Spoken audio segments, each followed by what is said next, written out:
Hello, I am roaringbug, and welcome to my Sims 4 speed build. If you like my video, you can leave me a like, subscribe, or leave me a comment. And if you want to follow me on my various social media platforms, you can in my video description. So this house is another base game only house. It is called the Brooklyn Family House, and it is based on a real life house in Brooklyn.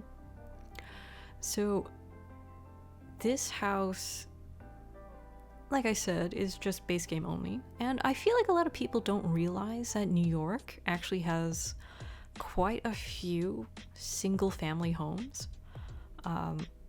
Because when people think of New York, they usually just think of brownstones and apartment buildings and skyscrapers. So I thought it'd be nice just to do a basic little single family home. And you know, it has a cute kind of realism to it, and it's a type of home that you could probably find throughout the United States. And you know, I think it's nice. It's like, it's synonymous like with the little white picket fence American dream kind of house you would think of.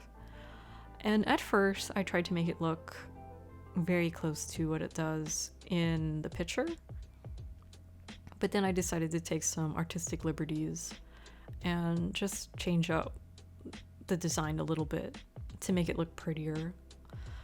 So I made this house a little smaller. It just keeps getting a little bit smaller. Just because I thought it would look a little nicer that way. And I created my own bay window in the front, because the one in-game, when you select a bay window from the catalog, I thought it just didn't look big enough. And I just wanted the look to look a little bit more prettier. And that little trim over those, I don't know, shutter windows, that's how it looked like in real life. So I just wanted to keep that in there. And you know, I didn't know what the rest of the house looked like because I didn't follow a floor plan. I generally don't really follow floor plans because they don't really translate very well in The Sims because you're locked in a grid system. So I kind of just make it up as I go. Sometimes when I do follow floor plans, it's because I feel like I like the layout, but it's hard to do it in The Sims. And what I'm doing right now with the stairs is I'm trying to see how far I can scooch the house in the front, because I realize that the back is very small. So I'm just trying to figure out how far I can push it. And now I'm doing landscaping. So this landscaping is all using debug items. So for those who don't know, debug items are items in the game that you can access by doing key commands in order to open up in the game. So you can just look it up online what they are, but it's part of the game. And what it does is it allows you to use all of the plants you would see as decoration in the world. Because you can see off my lot, there's like some ferns and plants and stuff. So you can actually find them in the debug catalog. It's kind of just scattered along. There's no rhyme or reason in the debug catalog, so it's a little hard to navigate. But if you scroll through it, you'll see all of the decorative items that you see in the world, and you can use them in the game. And the great thing about it is that it doesn't have any kind of like lot cost. Speaking of lot costs, you can see that underneath that little build white house, you see the little infinity sign. So I can build as much as I can without worrying about cost.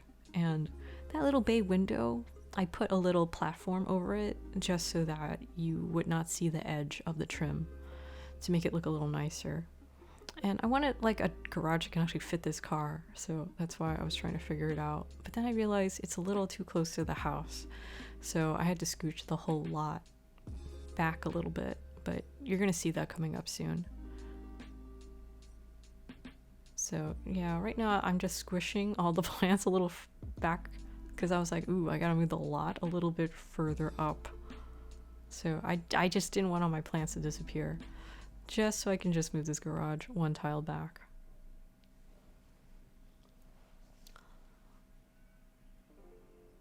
So yeah, just scooching everything over.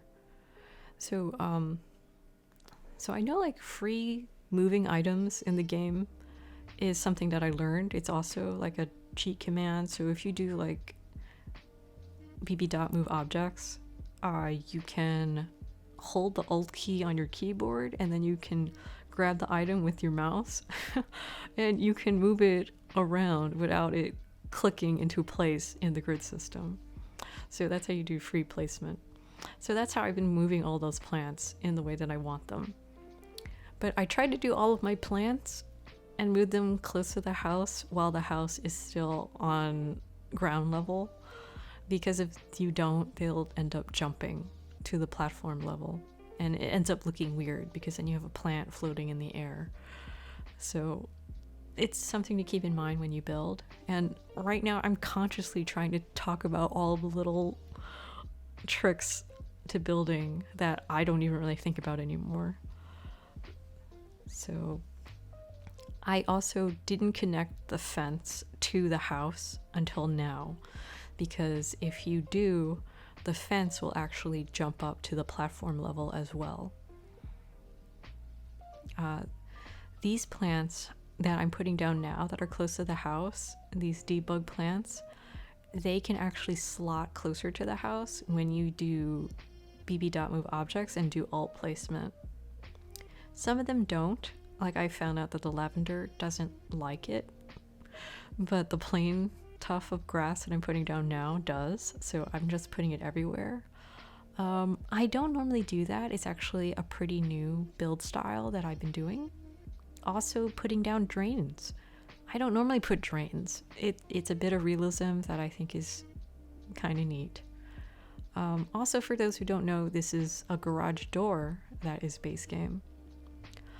So if you don't want to make a faux looking garage door, you can just get the debug one. The only problem with the debug garage door is that it doesn't drop away when you play with half cutaway walls. So I like playing with half cutaway walls because I like to see the design of my house, but I also like seeing more of my sim. There are 3 ways you can play. You can either play with all walls down, half cutaway walls, or all walls up. It's really hard to play with all walls up because you have to get really close to see your sim in the house because of the walls. And it's really hard when you're playing in a small house because there's a lot of walls. So this is a floor plan I came up with. Again, I didn't use a floor plan. I don't know what this house looks like on the inside, but I thought this was a pretty good layout for this house. Also, I shrinked it so much, so I think it looks okay. So it has a half bath on the first floor, and it has a kitchen that I started out doing first. So it has a very 90s looking kitchen with like brown wooden cabinets. I don't know if you can hear any noises in the background. I'm sorry if you do. There's some traffic sounds outside. And I just did this basic flooring here. It's a very neutral tone house because, again, I was trying to make it realistic, and most realistic homes have very neutral color palettes. And I used the full set of this dining room set. I don't think I really ever used this base game dining set. like there are so many prettier things when you have the other packs, but doing a traditional home is actually not so hard to do with the base game. Also, sometimes I shrink items. I don't know if you noticed, but I shrunk most of the other lights besides these main white lights, like the lights in the garage and the lights on the doors, on the front doors of the houses. I actually shrunk them down. What you do is, I think it's also bb.move objects, but you do, what is it? I gotta figure it out. I think it's I think it's either Alt or Control and the bracket keys, and that changes the sizing of items. So you can make things really big or small, just like Alice.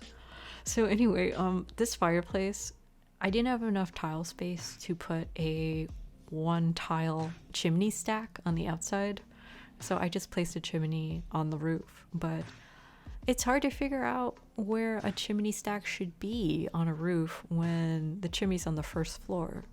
So I put a copy of the same chimney on the outside just so I can figure out what the placement was. So, that's my pro tip for building. So like, again, this house is very neutral, and I don't really go too hard on clutter. If you're playing the game, any item you have on your lot, let's say like you have a hot tub, which is really expensive, it's going to up your lot costs for your house. So if you have like really expensive luxury items, it's actually just going to make your lot more expensive. And I'm not even going that crazy, like cluttering up this house. Like I'm just putting like a plant and some fruits and some books. But that accumulates to your lot cost. So I usually wait until my Sims have a good amount of simoleons before they can have just decorative items in their home. But I don't really go for clutter. I used to I did like a house that had some clutter in it, and I ended up killing a Sim. I think I had like a Sim that I hired as a nanny. Oh my god. Okay, so like, I think I might have told this story in one of my other builds, but I hadn't talked about it in a while. But I had Henry Cavill in my game as a nanny, and since he was a hired Sim and wasn't part of my household, I killed him in a bathroom. I didn't know he died until the Grim Reaper showed up. He died because he was trapped behind a child potty. And I was like, I have too much clutter in this house. So yeah, like, clutter can kill. Kill your Sims. So, I don't know if you caught it before, but there was an easel in the house. And then I realized, realistically, people don't really have easels in their houses. What they would normally have is a drawing tablet. So that's what I replaced it with. So it's in the computer desk area in this house. But I didn't put too much in this house, in the backyard, because it's just a small backyard. And I would want to put like planters in this house so you can grow plants, because that's actually pretty lucrative in The Sims. So now I'm moving on to the second floor. So this is when I decided to do the floor plan for the bedrooms. So I think I did pretty well here. So it ends up being a 3-bedroom, 2.5 bathroom house. So I put a full bathroom on the second floor. There's only a half bath on the first floor. And I always need a bed in order to figure out the spacing inside a bedroom.